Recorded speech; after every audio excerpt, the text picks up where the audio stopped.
What is going on, you guys? Welcome to another episode of Hawks Fan TV. I'm your host, AC. Hope you guys are all having a great day out there so far. Hopefully a lot better than I am, because I am sad, angry, depressed after last night. Not the results we were hoping for, but you know what? It's upward and onwards from here. We went down 2-1 against the Sixers last round. So we've been in this spot before. Nothing we haven't seen so far in the season, and our guys have been through a lot. And at the end of the day, we're not going to give up that easy. Okay, regardless of Trae's health, these boys are going to battle. So hopefully we can tie this game up 2-2. But it is it's the worst thing about last night. The absolute worst thing was, it wasn't the fact that we lost. Okay, obviously going down 2-1 sucks, but the fact that Trae got hurt and we're all just kind of hoping and praying and holding our breaths that he's going to be okay to play for the rest of the series, because that's really the only thing that we have, to be hopeful for. I mean, if Trae's hurt, then this series is basically over. We saw last night the limited, just his talents weren't on full display in that fourth quarter when he came back, unfortunately. Clearly his ankle is hurting him. Getting word this morning that it's not an ankle sprain, it's actually an ankle bruise, which at first I thought that was good news because it's not an actual sprain hindering his movement, but it's actually worse because a bruise, that injury was actually severe enough to crack the surface and actually bruise the bone, which can actually be even more painful on someone's foot. So I was doing some research. I don't know if you guys are like me, but I've been scrambling all day trying to get different opinions and thoughts and insight from different doctors and different articles I've been reading on what the recovery time is for this type of injury. If he can play through this injury, because at this point it might not be up to Trae. We all know Trae's a warrior. He's gonna fight. He's got that dog mentality in him, but it might not be up to him. If our medical staff shuts him down, trying to avoid further injury of his bone and his ankle that could possibly even, go into next season, we obviously don't want that, right? So we have to think long term.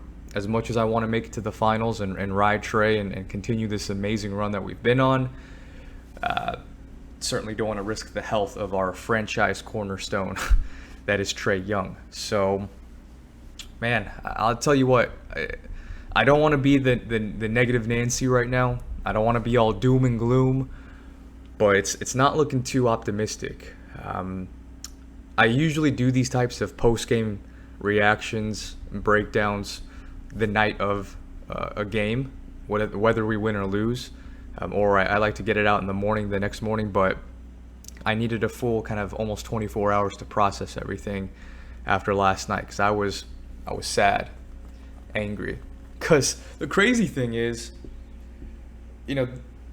we might lose this series all because of one reason, because of the stupid referee, okay, the stupid ref that was standing right next to Trae, behind him, for whatever reason, okay?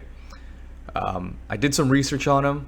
I don't want to get into the conspiracy rabbit hole, but this referee, okay, Sean Wright, I believe his name was. Don't quote me on that. Sean something. I haven't looked at it today. I was doing all this research last night, but he's a big Giannis fan, okay? Like the country on his bucket list that he wants to travel to is Greek. Obviously, Giannis is from Greece. I said Greek. The country that he wants to travel to the most is Greece. Obviously, Giannis is Greek. He is from the country of Greece. And he's also from New York as well. So maybe that referee is still salty and angry for what we did to them in the first round. And he's carrying that hatred and the saltiness over into the Eastern Conference Finals, favoring a lot of the Bucks throughout the game, which I'm sure you guys all saw, right? I wasn't the only one. I'm not going crazy, right? All those missed calls, all the and ones that they weren't calling for us, but they were calling every little thing for the Bucks. Brooke Lopez basically manhandling and playing tackle football on Danilo, basically picking him the whole game, and our other big men giving Giannis an open lane. But I don't want to talk about that. Well, we'll get into maybe another video. But it sucks. I mean, Trae Young playing basically on 50% now, because these ankle and foot injuries is not something we need to take lightly. Like, that is the most important thing for a basketball player. I'm sure you guys know. So it's the fact that he's not able to put as much weight on it. He can't move the way he wants to. Obviously, is going to limit his driving ability. That floater, he was absolutely on fire. He was hitting floaters like they were layups. Okay, I know Trae is good at hitting floaters, right? It's one of his best shots in his arsenal, but last night specifically, he was hitting floaters like just at an automatic pace. It was ridiculous. That first quarter came out hot. Third quarter, he carried us, got out to like a 7-8 point lead midway into the third, and then he gets hurt because of a stupid referee. And I don't even want to talk about Chris Middleton playing like, Michael Jordan and Kobe Bryant in that fourth quarter. Man. It sucks. Because I'm pretty confident that if Trae had been healthy, just us playing our normal game going to the fourth quarter, we absolutely would have came out with the W. Sure, Chris Middleton would have still got his, but it wouldn't have mattered because we were going blow for blow. We would have outscored them. We had the lead, so even if we were trading buckets, it wouldn't have mattered. But now we got Trae hurt. He might not even play tomorrow, honestly. That's a real possibility, guys. A real possibility. And this is where things get a little dicey. What are we going to do with our rotations? Bogdan still hurt. He's like 60, 70%. No DeAndre Hunter.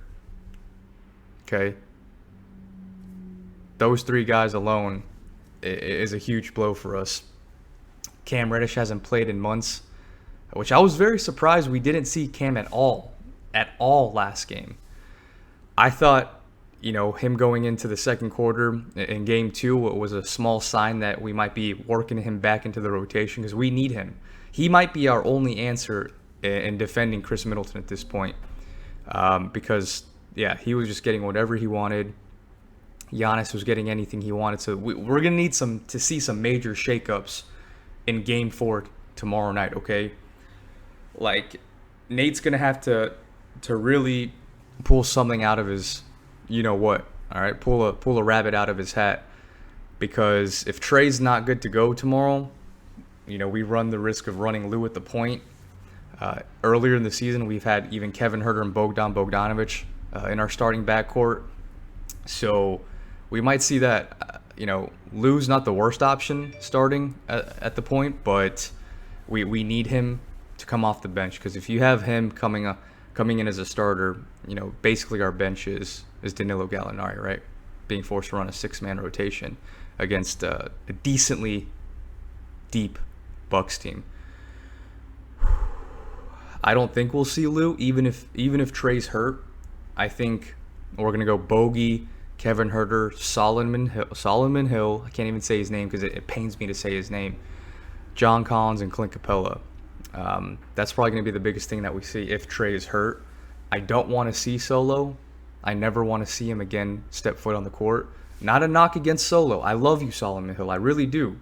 And I'll always respect you and love you, just even for that thing of what you did for Trae in round 1 against the Knicks, right? You're that locker room presence, the vet, kind of the enforcer role. But my guy, you got to play better on both ends of the court.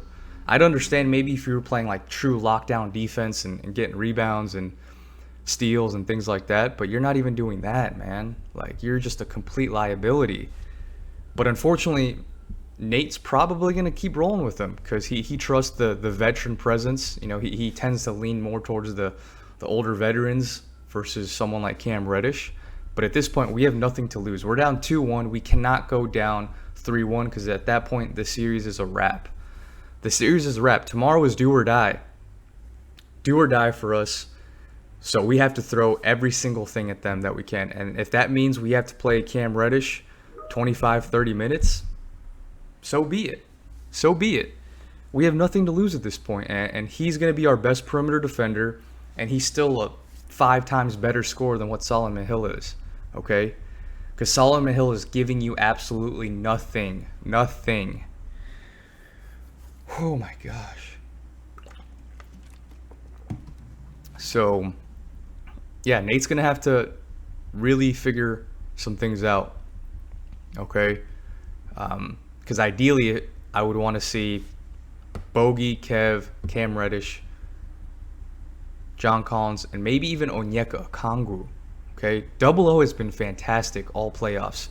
Very rarely do you see a rookie player in his first year, not only in the playoffs, but in the NBA, coming in. He had minor flashes in the regular season, but there were points, okay, throughout the season where I really questioned, did we make the right move picking Onyeka Okongwu as our 6th overall draft pick? I was scratching my head a few moments throughout the season, okay? But, man, he's a true lockdown defender, okay? He's got great touch around the rim. He needs to improve that jump shooting, obviously, but his instincts on the defensive end is chef's kiss. It's been immaculate. He's really impressed me this postseason in particular, and he's honestly been our best answer against Giannis. Nothing against Clint, but it's just the foot speed and just the perimeter defense that Onyeka can provide that Clint can't. Now, of course, I guarantee you Nate McMillan is not going to start Okongwu. He's not going to start Cam Reddish, but we might see heavy doses of him. We might even see some Chris Dunn minutes, especially if Trae's hurt.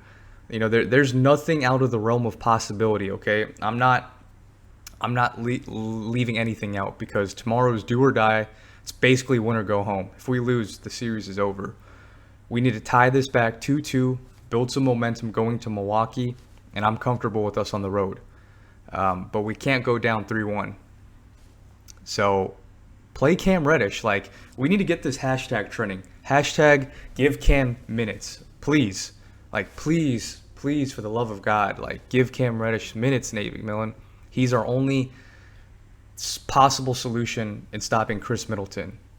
For as great as Kevin Huerter is, like, Middleton's just a little bit too big, a little bit too tall for Kevin. And Kev's played great defense this playoffs. Like, there was one possession in last night's game where he made like 3 defensive stops and all in one possession. Made a steal, got a deflection, contested a late 3. They got the offensive rebound. They kick it out again. Kev makes another great recovery, contest the shot, and they miss. Like, he was just playing superb defense, like an all-NBA defensive first-team player. Like, it was crazy. So shout out to Red Velvet. He did his thing, but we need him to pick it up on the offensive end. But we need to give Cam Reddish more minutes, Onyeka Okongwu more minutes, and things, you know, we'll see things go a little bit better for us, in my humble opinion. Because, yeah, we can't be trotting out Solomon Hill, giving him, 20-plus minutes tomorrow. If we do, we lose. I guarantee you, chalk it up as an L. So, yeah, if Trae's hurt, then we'll see some extended minutes from some Chris Dunn maybe, Cam Reddish. But, yeah, also, we need to stop Bogey from shooting so much. I understand he's trying to get his rhythm back, but there were so many open looks. He hit a couple of 2s early on in the first half where we thought, okay, Bogey, okay, maybe this is a good sign for us. And then he completely just shit the bed in the second half. So, I mean, it just wasn't good, okay? Like, we came out hot. Like, we came out hot that first quarter. We came out with energy, and all starts on the defensive end, right? 3 straight steals. This is the second steal from Kev. Lead out pass, transition, easy bucket by Clint. Another steal from Kevin Huerter. And then he takes at the top of the key, drains a 3. Bud takes a timeout. Like, we have to pick it up on the defensive end, and we will win tomorrow. But it all starts with Trae. I have so much faith. I have so much faith in this team, and so much confidence in our guys. And I feel like we're going to be fighting and battling for Trae tomorrow. If he's a no-go tomorrow night, our guys are going to play inspired basketball, okay? And I see some big games from John Collins, Kevin Herter, Gallo, Lou. We have the talent. Even with our depleted roster right now, we have enough talent to compete and win. Like, you know, but right now, those rest of those guys need to step up. They need to step up. You know, you can make a case that Gallinari has been maybe our second best player these past two series. In this game, this series, and in the 76ers, like, Gallo's been money off the bench. I don't know his exact numbers, but I feel like he's averaging like 16 to 18 points off the bench. So yeah, we'll see. I also don't oppose the big lineup. Like, if we do a Kevin Bogey backcourt, I could see us go JC, Gallinari, Clint Capella. So we'll see what happens. But I mean, it was just so frustrating last night because of the loss and because of Trae. But we need to see some major adjustments with the rotations. No more Solomon Hill. Give Cam some minutes. And we need to put Onyeka Okongwu as our primary defender against Giannis, because that boy did a hell of a job. Hell of a job. Man. But, and also, for the love of God, can we please stop guarding Giannis on the perimeter?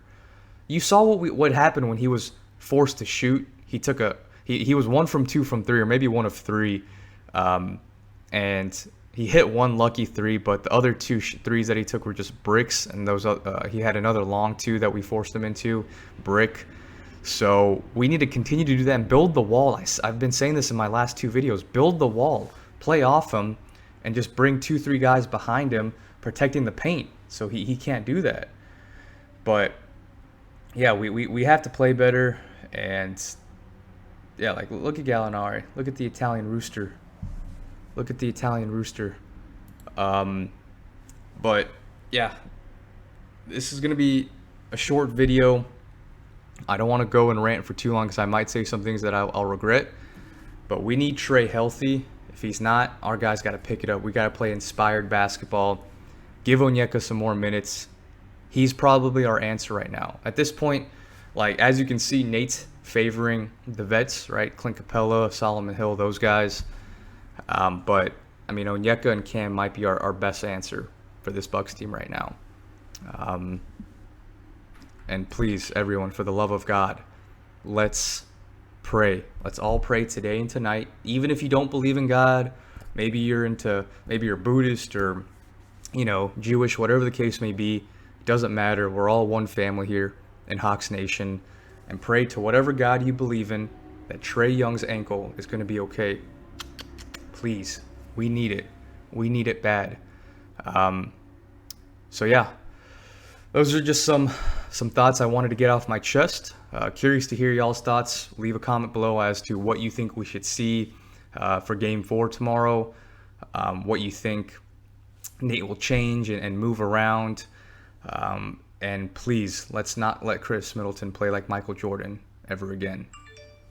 Like, he hit more threes in Game 3 alone last night than he has in the previous 2 games against us. So, yeah, keep playing hard D.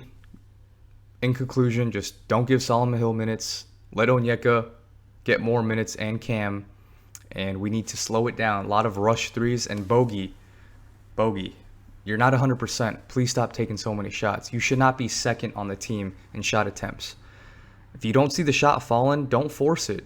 Don't force it. Let it come to you. But man, this is tough. I don't know if you guys are feeling like this, but the Trae injury, and it's so frustrating to see that this might all hinge on that stupid ref, like, you know, basically hovering over Trae on the baseline. Not on the baseline, on the sideline. But that's it for today's video. I'll do another pregame video for Game 4. Probably do a live stream as well. But yeah, hope you guys enjoy. Curious to hear y'all thoughts. Please like and subscribe to this channel if you like daily Hawks content like this. And this is just the beginning, okay? Just the beginning. And regardless of what happens this series, we're here. We're gonna be in this position a lot for the next 10 years. Okay, believe that. So, all we can do is hope and pray. Prepare for the worst. What's the saying? We're hoping for the best, preparing for the worst. So that's the mindset we got to have. But it's next man up. Our guys are professionals. Okay, we've been through a lot this season. They're gonna be ready.